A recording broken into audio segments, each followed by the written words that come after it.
Malapit na tayo. Malapit na tayong matapos.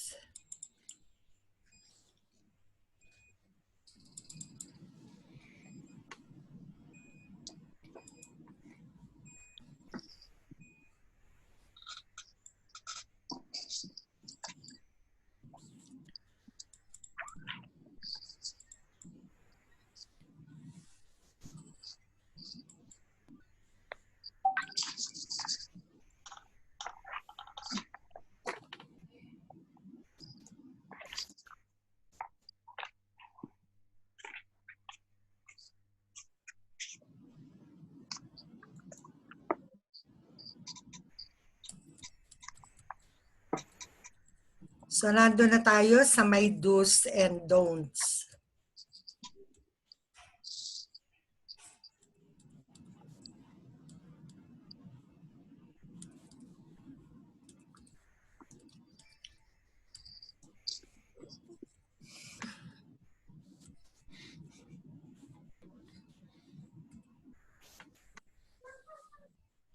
Okay. So, nandito na tayo sa may do's and don'ts. Yung last one nito is to document. Kailangan nating i-document yung pasyente natin, yung time ng transfer, kung paano natin tinransfer yung pasyente natin, ano ang ginawa natin, ginamit natin na transfer. So, lahat ito kailangan nakadocument para sa atin. So, the guidelines for using proper body mechanics, sabi nga natin, ulitin natin, keep the patient close to you, keep the patient facing you, keep your knees bent, use your leg muscles instead of the back muscles, keep a straight new spine, yung S, place feet shoulders width apart, keep heels firmly planted on the ground, consider patient's weight and assistance level needed. Don't attempt more than you can handle. Avoid twisting or rotating your trunk. Use pivots or steps instead of rotating and twisting. And avoid combining movements such as rotating and bending. Pagka kayo nakabend, baka ini-rotate nyo pa yung body nyo, double-double yun. Masasaktan kayo.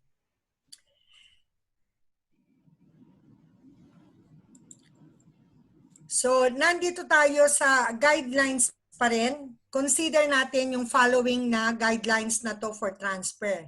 Sabi nga natin, kailangan patient's medical precautions. Kailangan tignan natin kung anong kondisyon ng pasyente. Number of needed people for safe transfer. Time needed for a safe transfer. Client stability or ability to understand your direction. Pagka nag-i-instruct kayo, dapat alam nyo, yung pasyente nyo ay naiintindihan kayo. Environmental barriers or opportunities. Remove yung mga clutter dun sa paligid ng pasyente nyo. Baka nandun yung, andun yung mga may timba o nandun yung inyong sharps container. Lahat ng yun, may pagkakataon na maging hazard sa inyo during the time of transfer. So now, going now to the types of transfer. Ito yon. Types of patient transfer procedure. Number one is stand pivot transfer. So kailangan pag nagpa-pivot transfer tayo, dun sa mga pasyenteng who really not able to walk safely between surfaces. Ganito yung pivot na gagawin natin. From step 1, yung pasyente, ililipat niya dun sa kama. Kailangan mas mataas yung isa na paglilipatan is mas mababa. Okay? Huwag mas mataas yung paglilipatan mo, hindi mo kakayanin. So number 1 dito, so hinawakan niya yung pasyente dun sa kilikili, tapos inilipat niya dun sa mas mababang kama. So secondly, itinayo niya uli yung pasyente kasi kailangan niya ng maayos yung ibababa niya. Number 3, yun yung nag-pivot siya. Then 4, naiupo niya yung pasyente. yung pivot transfer. Dito sa right, ganon, yung kinuha niya, umikot siya, nag-rotate. Means to say, yung pivot. Balikan natin, anong sabi niya rito sa stand pivot transfer? Have the client move from a higher surface to a lower surface. So if you have control over the surface heights, kung wala, kailangan yung depende kung hanggang saan kayo magiging comfortable. So together with your patient, dapat i-raise mo yung bed doon sa mas mataas doon sa wheelchair. So yung procedure, as you have seen, kahit na hindi natin sundin ito, nakita nyo yung procedure, how it happens. So yung pagtanggal niya doon sa wheelchair going to the bed. Yung dito sa procedure na to, kailangan din yung angle ng chair, it should be 45 to 90 to the surface you are moving forward. Galing siya doon sa wheelchair, so bababa siya ng konti doon sa kama. Kailangan you have to lock the wheelchair brake. Sabi nga natin, baka pag hindi nyo nakalimutan yung i-lock yung brake, magpupush yun, na iupo nyo yung pasyente nyo babagsak. So the patient heel should be angled to the surface you're moving towards. Instruct the patient to position his or her feet directly on his or her knees on a tiny bit. Pagkakailangan synchronize. Pag sinabi ko ng 1, 2, 3, sabay lift mo dun sa pasyente, mag-pivot ka, mag-turn ka, and see to it na maiupo mo yung pasyente doon sa kama. So as I've shown you, ito yung photo natin.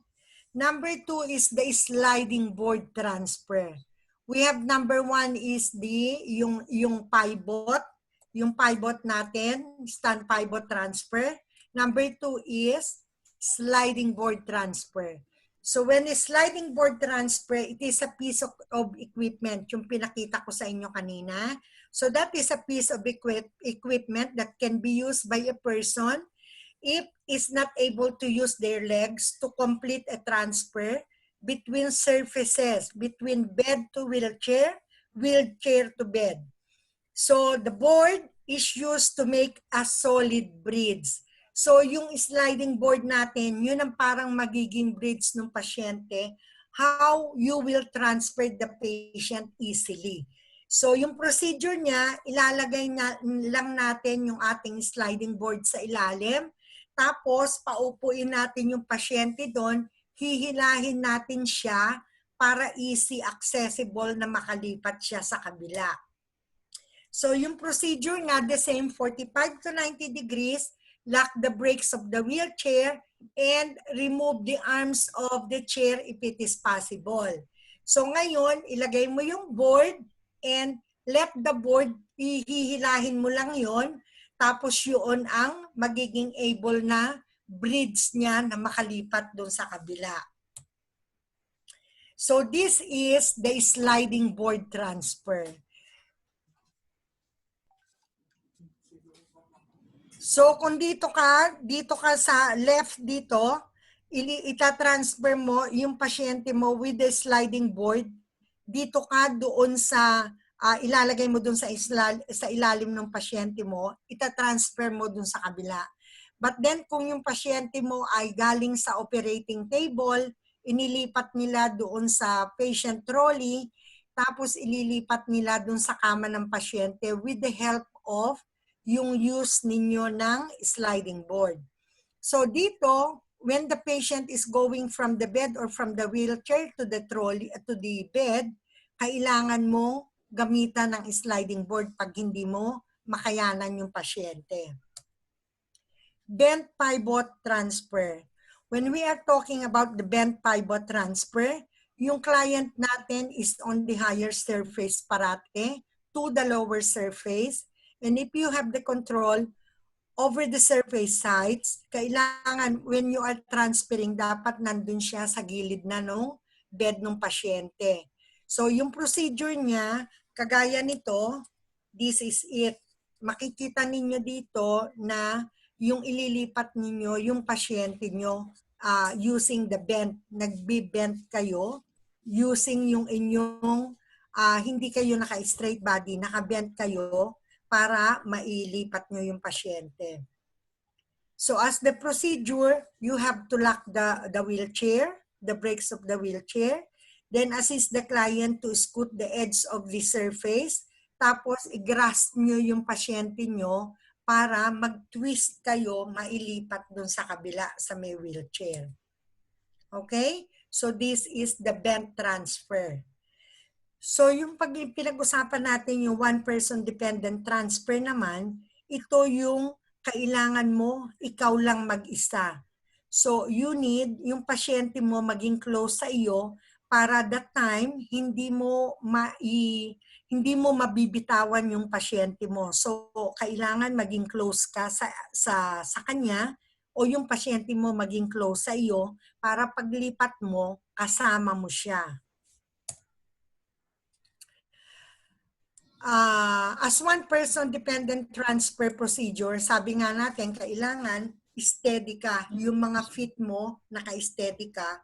Para pag binitbit mo yung pasyente mo to transfer from bed to wheelchair o wheelchair from the bed, kailangan yung gravity mo nasa ma-steady ka. So if hindi mo kayang mag-isa, you better use the sliding board para mag-bridge yon to transfer the patient to another surface. So, ito mahabang procedure ito, but when we come to the actual, sandali lang ito kasi one bent lang. Nag-iisa ka lang dito para mag-transfer ng pasyente. So, ito yon. Meron siyang nakita nyo dito, pag hindi mo na kaya, kailangan mo maggagamit ka ng sliding board. So yun do sa first, tignan nyo yung mga knees nila. So kailangan nagsisynchronize yung knees nila para magkaroon ng force. Pag hinila nyo yung pasyente, nandun kayo pareho dun sa, merong magkadikit yon para pag hila mo siya sa kabila, it's easy for you na madala mo siya kasi yung gravity ng pasyente naka-depende doon sa iyo. Okay? So lifting, carrying, pushing, pulling, nakikita nyo dito.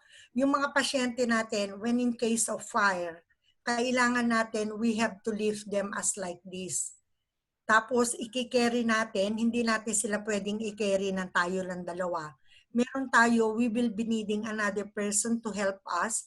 Kung merong IV fluid yung pasyente mo, kung meron siyang medical equipment na kasama, so at least 3 kayong magta-transfer doon sa pasyente when lifting or carrying.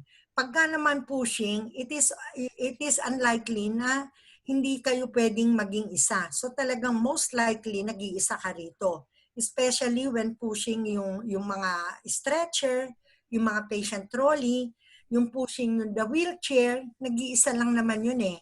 Kasi yung balance mo, nag-iisa ka doon sa kailangan mo siyang maipush. When pulling yun yung pinag-usapan natin kanina, when moving the patient up on the bed, pulling the patient up on the bed kasi nadaus-us na siya, bumaba na yung pasyente mo. So, we need the patient to be pulled back. So, with the help of somebody else, kailangan i-pull back ninyo yung pasyente ninyo. Okay? So, that ends ang ating body mechanics. So, pinag-usapan natin with our lesson for today, nag-umpisa tayo sa body mechanics. As I said, meron tayo mga types of yung mga patient beds. May mga types tayo, common types of yung mga positions of patients inside the operating room. May mga types of patients bed tayo doon according sa kanilang kondisyon. Meron tayong mga moving, immobilization, lifting, and transfers of patients.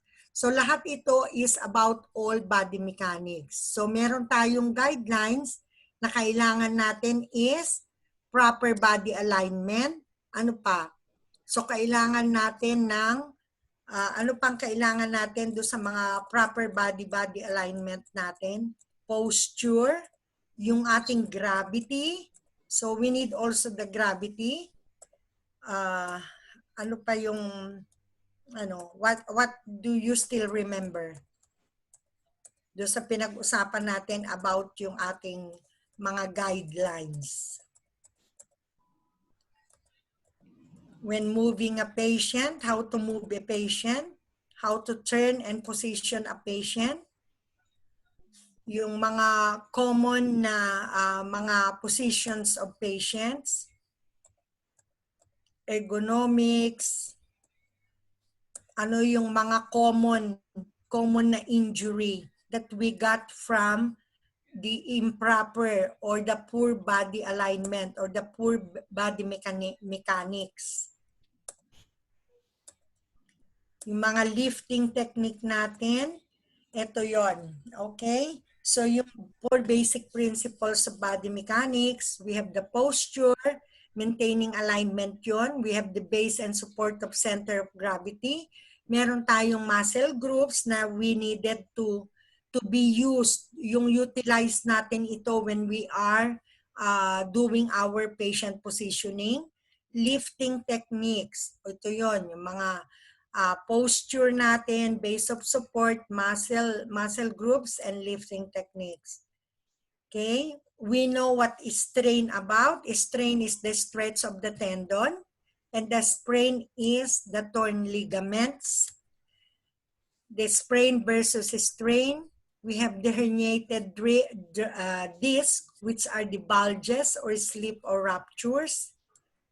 So ito yung ating spinal column in a neutral S-curve. We have the common back injury from the cervical to spinal and lumbar. We did talk about the ergonomics or the human factors, which is about more on our occupational and environment. The importance of ergonomics, the patient positions inside the operating room, turning and positioning of patients, what are the benefits, then preparing a patient before moving a patient in bed, moving the mattress up, moving a patient up using a draw sheet, assisting patient to raise head and shoulders, moving a patient to the side of the bed, different positions inside of the operating room, and different patients' positions on the bed. Okay, so these are the positions of patients on the bed. So lahat ito ay gagawin natin in an actual kung paano natin ilalagay yung pasyente on a supine, on a prone, on a lateral, on a Fowler's, on a semi-Fowler's, which is 30 degrees. Sims position for examining the rectum, Trendelenburg or a shock position, the reverse Trendelenburg position, lithotomy for those patients who are delivering patients, delivering baby, erect or standing position for neurological disorders, knee chest position for examining rectum and vagina, transfer of patient, this was the last one.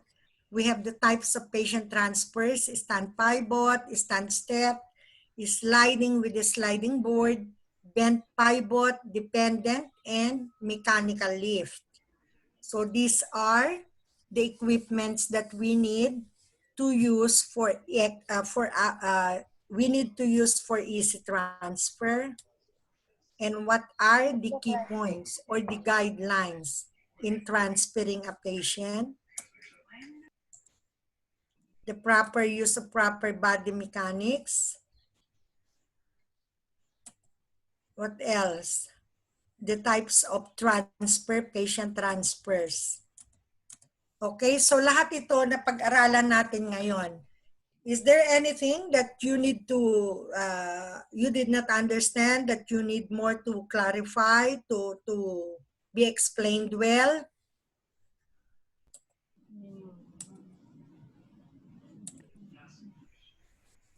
Okay, so wala tayong exam. It is too much for your brain to hold all of this now. Okay, so next week, either we will have a short quiz for this body mechanics, and I would like to give you an assignment for next week. We are going to talk about first aid, responding to emergencies. So try to research, try to go online with the Google, with the help of Google. Try to get some information. Hindi ko sinabi sa inyong magbigay kayo na mag-discuss kayo. I want only from you something, information about the first aid, yung alam ninyo. Huwag kayong magsasalita o magbibigay sa akin na information na word for word na kinopya nyo na hindi nyo naintindihan. So, yung simple understand ninyo kung ano yung first aid. Like for example, ano ba ang first aid sa pagkakaintindi mo? Ano ang mga first aid measure? Magbigay kayo na example ng halimbawa asthma. Anong first aid ninyo pagka may asthma?